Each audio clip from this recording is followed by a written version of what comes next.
Hi, I'm Bill O'Reilly. Thanks for watching us tonight. Do you believe President Obama? That is the subject of this evening's Talking Points memo. There is no question the president's in trouble.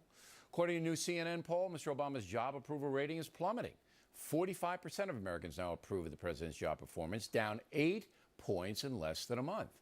54% now disapprove. So you can see all the controversy are taking a toll on Mr. Obama. Thus, the president gave an interview to Charlie Rose. What I can say unequivocally is that if you are a U.S. person, the NSA cannot listen to your telephone calls, and the NSA cannot target your emails. And have not. And have not. They cannot and have not, by law and by rule. As you may know, the NSA whistleblower Edward Snowden says U.S. intelligence is listening to phone calls and reading emails, but Snowden has provided no hard evidence of that. So Talking Points is suspicious of Snowden. That being said, Mr. Obama is now on the record, and if evidence is produced that any U.S. intelligence agency is reading emails without a specific warrant, Mr. Obama could very well be impeached. That's how important his statement to Mr. Rose really is. There's no going back now. President Obama says flat out, no one is listening to phone calls or reading emails without a specific warrant to do so. Today, the same question was asked of the director of the NSA, General Keith Alexander. Does the NSA have the ability to listen to Americans' phone calls or read their emails under these two programs? No, we do not have that authority. Does the technology exist at the NSA to flip a switch by some analyst to listen to Americans' phone calls or read their emails? No. Without Snowden or another whistleblower producing hard evidence to contradict the general and the president, the snooping story will likely fade away in the coming months. But the IRS story will not fade away because that scandal is getting worse. And you may have noticed the president has not defined the IRS scandal the way he did with the NSA snooping allegations. I'm not saying President Obama did anything wrong in the IRS deal. I am saying we the people don't know who the bad guys are, but we do know there are bad guys.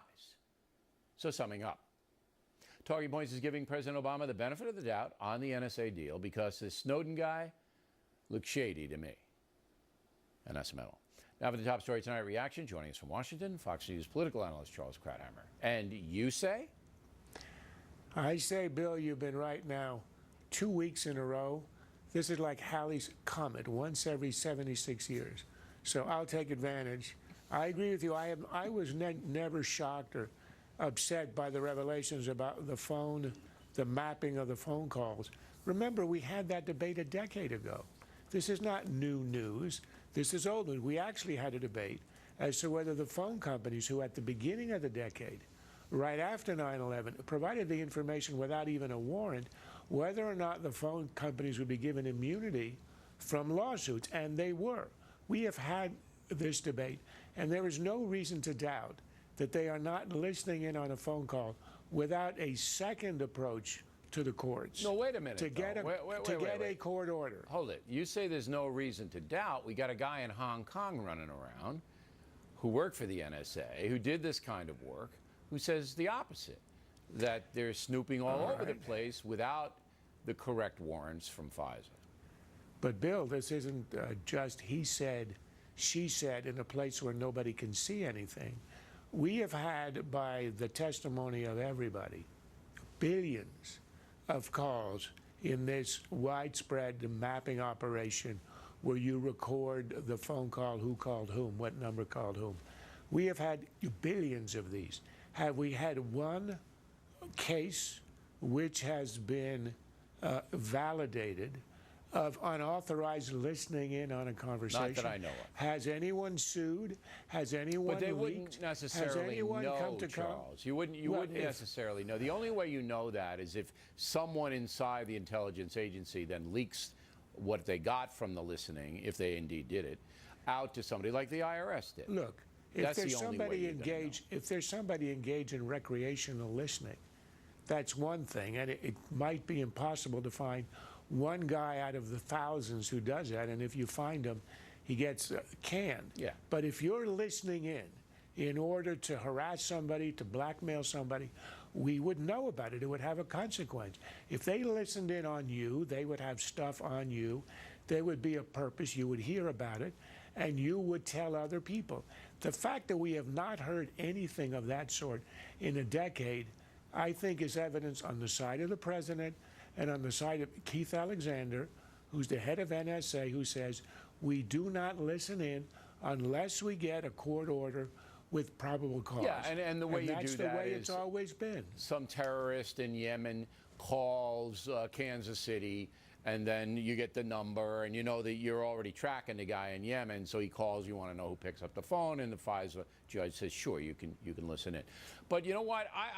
I give them the benefit of the doubt, the president and the general, because there isn't evidence not to, and that's what fair people do. Even if you don't agree with their policies, whatever, if there's no evidence to the contrary, you give them the benefit of the doubt. They come on, they say what they say.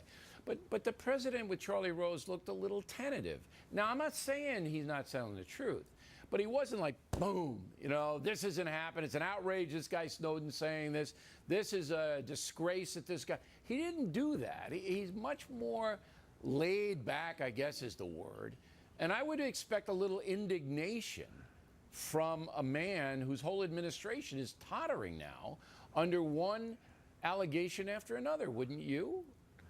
Well, I think you're right. If you watched him, he only wanted to say they can't, or they, you know. And Rose by forced law, him to say and they he hadn't. forced him to say they haven't. Right. Well, the reason is if you're president, you don't know every detail. If it turns out that there was unauthorized or undiscovered listening in, Alexander would probably take the hit, but the president would look as if he were covering up. So you never want to say stuff if you can't be 100% sure. Right.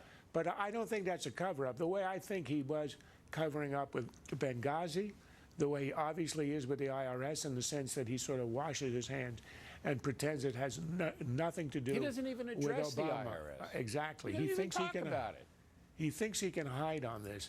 And I think the real issue isn't, was there a conspiracy in which Obama or his underlings instructed the IRS agents to go after conservatives? I think it's a conspiracy in plain sight. Obama made speeches in the summer of 2010 where he openly talked about these shadowy conservative groups who are, he said, not only a threat to Democrats, but a threat to democracy itself. He said they could be hiding foreign donors, they could be hiding all kinds of things. Well, that's a signal. It's not a conspiracy, but it's clearly authorization sort of in principle. And it's kind of sending the message, you know, if you want to please the president, you want to please the administration, go after the Tea Parties. All right, Charles, thanks as always. We appreciate it. Next on The Rundown.